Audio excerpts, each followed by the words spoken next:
siya.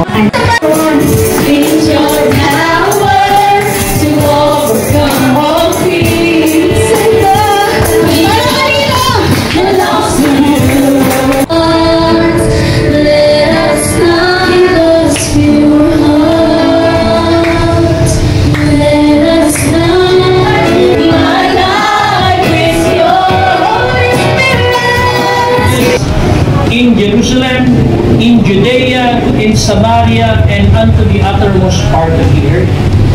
Wala namang kayang ituro ang lahat. Totoo ba? Hindi ito kaya.